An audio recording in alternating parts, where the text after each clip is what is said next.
దుర్యోధనుడు, దుశ్శాసనుడు, కర్ణుడు, శకుని చేసిన దారుణాలోచన వ్యాసుడి దివ్య దృష్టికి తెలిసింది.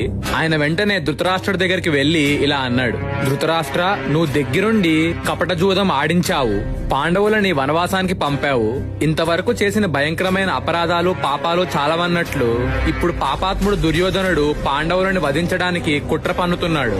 దుర్యోధనుడే గాని అరణ్యంలో పాండవుల జోలికి వెళ్తే అక్కడ వారి కోపాగ్నికి భస్మమైపోతాడు, ప్రాణాలతో తిరిగి రాడు. 13 సంవత్సరాల తర్వాత జరిగే వంశనాశనం ఈ రోజే జరగనివ్వద్దు అని అన్నాడు. అప్పుడు ధృతరాష్ట్రుడు: భగవాన్, మీరు చెప్పిందంతా నిజమే. ఈ జూదం నాకు ఇష్టం లేదు, కానీ ఏమిటో దైవం నా చేత ఇటువంటి పనులే చేయిస్తుంది. దుర్యోధనుడు అవివేకి అని నాకు తెలుసు.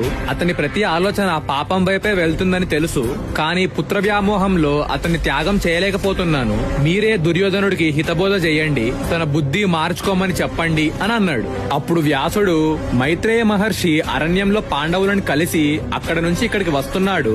ఆ మహర్షిని దుర్యోధనుడికి హితబోధ చేయమను అని చెప్పి అక్కడి నుంచి వెళ్లిపోయాడు. వ్యాసుడు చెప్పినట్టే ధృతరాష్ట్రుడు మైత్రేయ మహర్షిని అడిగాడు. అప్పుడు మైత్రేయ మహర్షి దుర్యోధనుడి దగ్గరికి వెళ్లి ఇలా అన్నాడు: దుర్యోధన, పాండవులు పరాక్రమవంతులు, మనుషులలో శ్రేష్ఠులు, బలిష్ఠులు.